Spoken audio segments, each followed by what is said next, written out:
Hey guys, welcome back. We're diving into session number 4, and I'm excited to share with you today a tool that I use all the time and one that I think is going to be especially helpful for you.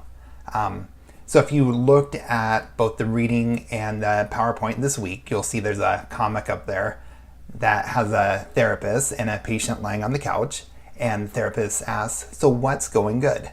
And that's one of my favorite questions to ask. In fact, I start most therapy sessions, most coaching sessions asking that question. And I do it for a specific reason, and I think it's going to help you, especially in conflict resolution, because it really kind of lays the foundation for going through a solution-oriented process. So right now, if you work in any county program in San Diego or county contracted program in San Diego, which I've done for the last 9 years before moving here to Minnesota, there'll be a huge emphasis on strength-based services. So for a long time, psychology was very honed in on what was going wrong with people. And we saw a lot of that with Freud. And one of the reasons for this comic is I found out when I asked the question, what's going good? A lot of people are surprised because when you meet with a therapist, the perception is that you're supposed to vent, you're supposed to talk about the problem.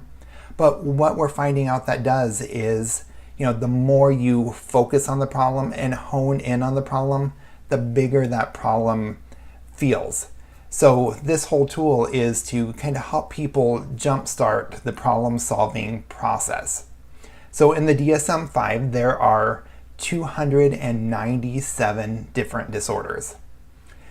And part of that is where this perception comes from, that psychology is very problem-oriented, that you're supposed to vent your frustrations, talk about your frustrations. But all of that's changing. So now in therapy, there's a lot more short types of therapeutic modalities. There's a lot of brief therapies, and a lot that even go as far as to say we don't really need to understand the problem in order to solve the problem. In fact, I remember years ago sitting in my very first psychology class right here at Southern California Seminary, and our dean was up in the front of the class, and he was going through the different types of therapy that we would learn throughout the course of the program.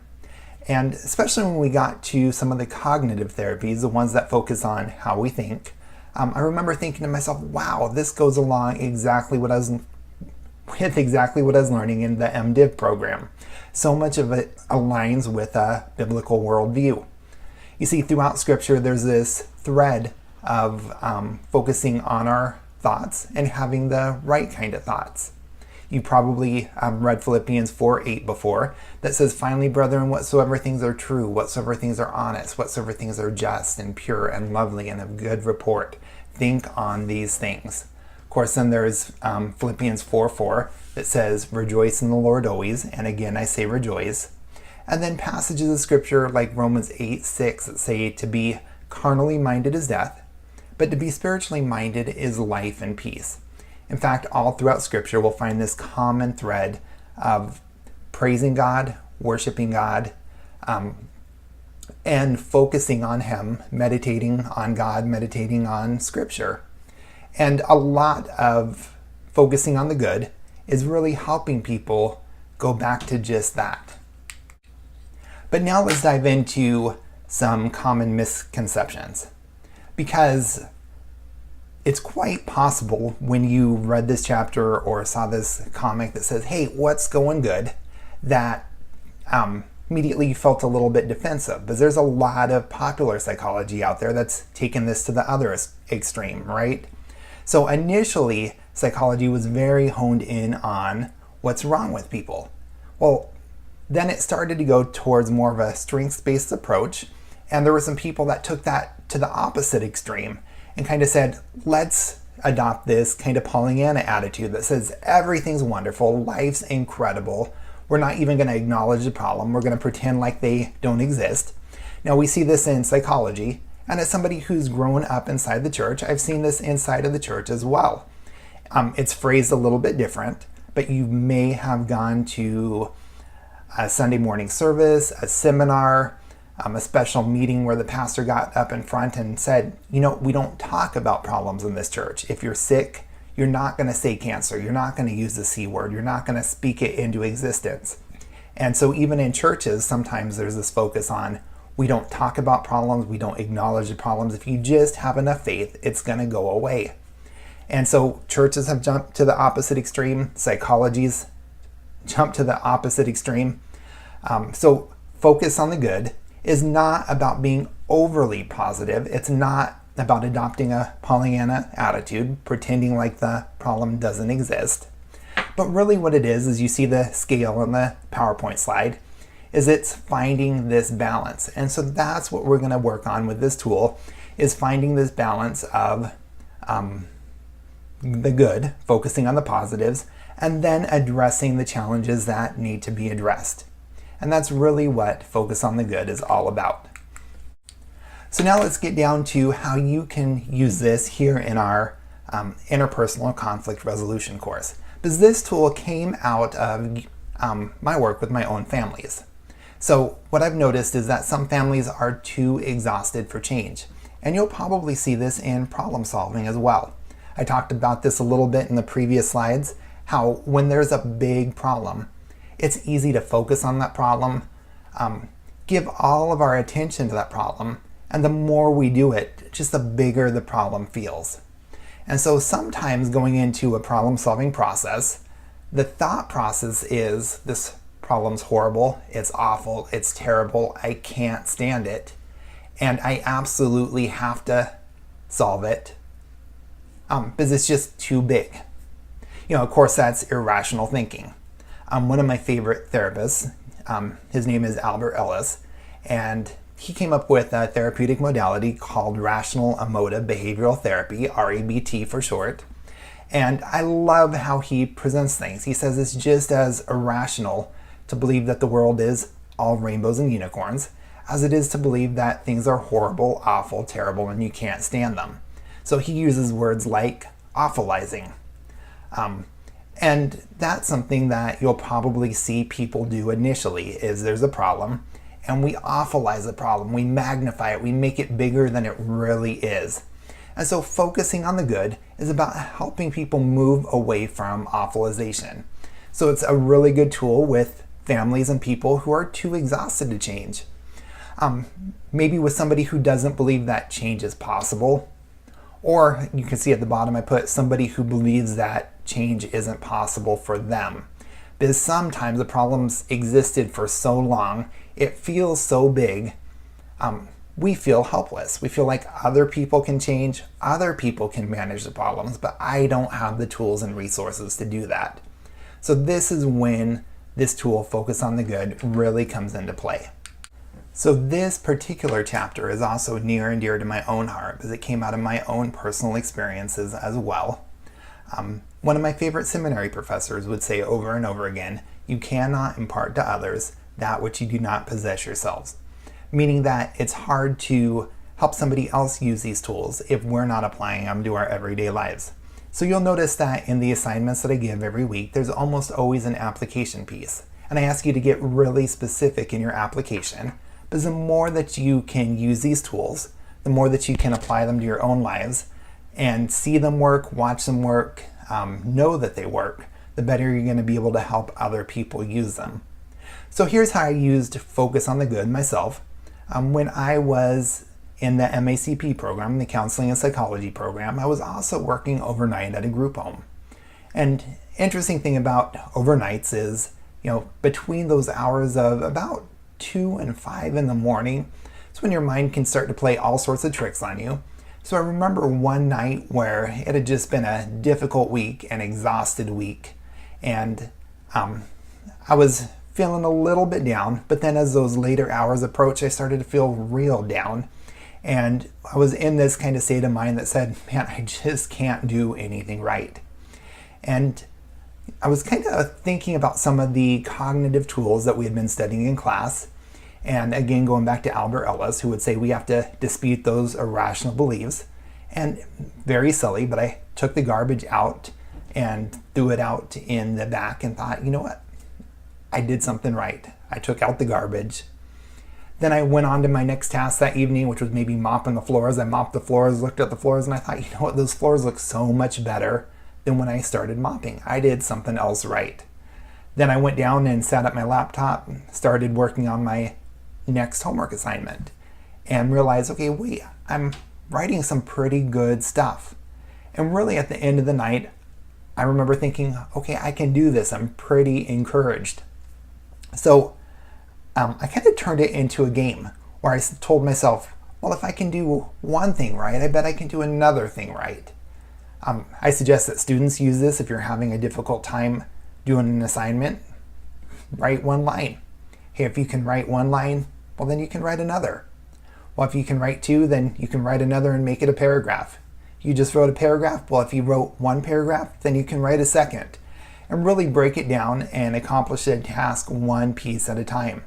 Realizing kind of along the way the successes that you're having and celebrating those successes. Really, that's what this tool, Focus on the Good, is all about. So finally, this tool is built on current strengths-based research. And I love this. If you've never taken the StrengthsFinders assessments, I would highly recommend it. So Donald Clifton had put out a series of books, and one of the smaller ones is right up there on the screen, StrengthsFinders 2.0. So along with every book comes a code for a comprehensive strengths assessment. And at the end, you get a printout with what your top 5 strengths are. And the whole goal of this book is that when we focus on our strengths, that's when things really take off. That, again, God designed us for a purpose. We are fearfully and wonderfully made. And people who really excel don't excel by focusing on their weakness and trying to bring them up, but they excel by finding what God designed them to do, how God made them, and focusing on their strengths and really building them up. So I love this quote. It says, "We were tired of living in a world that revolved around fixing our weaknesses. Society's relentless focus on people's shortcomings had turned it into a global obsession. What's more, we had discovered that people had several times more potential for growth when they invest energy in developing their strengths instead of correcting their deficiencies." So in other words, we're going to accomplish more when we focus on our strengths. So we want to put our strengths to work. And that's another thing that this tool, Focus on the Good, is all about. It's about helping people discover resources for change. So it's asking the question, what are you good at? How can we take your strengths and then apply them to the problem and find a solution? So now let's dive into some practical tools. How do you put this to work? Well, you might start a conflict resolution process, a problem-solving process, just by asking the question, all right, guys, what's going good? And seeing if you can list 10 to 15 things that are going good. Now, a lot of times when I start this with families, I'll ask the question, what's going good? And it will take us 5 to 10 minutes to come up with 2 or 3 things that are going good. Now, 2 or 3 months later, I'll meet with the same family and ask, well, what's going good? And we'll rattle off, 10 things in 1 minute. What I encourage people to do is to start small. Sometimes it's as simple as, it's a sunny day out, and I really like it when the sun's shining. When there's challenges, it might be reframing those challenges. Some families, a family member's sick, and the what's going good is, well, at least they caught it now, and they can start treating it. So you might start off by trying to list 10 things that are going good. Sometimes it's doing a strengths assessment. So a strengths assessment can be super simple. It can simply be going around and having people list their strengths and list the strengths of other people in the room. And again, the purpose for this is to examine resources for problem solving. So we're going to build on strengths. We're going to utilize our strengths. So we're going to look and see, okay, who's best equipped to handle each piece of the problem. Family meetings can be hugely helpful in interpersonal conflict resolution. I think I'm going to link to an article to more on how to do that. But family meetings, again, where you're using the sandwich principle often works, where you open by talking about strengths and positives, address the problem, and then again close with affirmations, more strengths, more positives. And then number 5 comes from Dale Carnegie's book, How to Win Friends and Influence People. And one of his suggestions is using the word but instead of and. And let me give you an example of that. So the idea is that so often when we talk about strengths, then we end up negating them.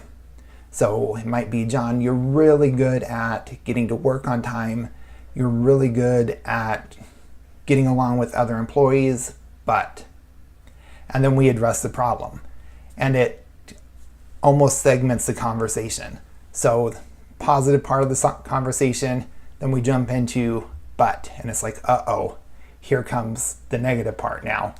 So he suggests using and.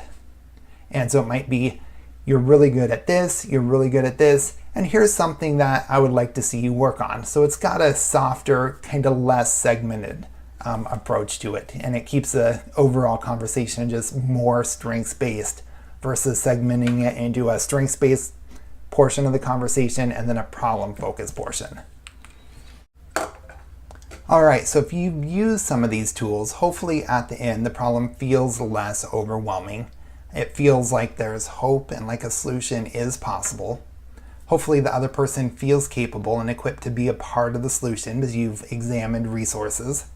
Hopefully the person being confronted feels supported. As we've talked about over and over in this course, how confrontation often carries kind of a negative connotation to it, and how we want to change that.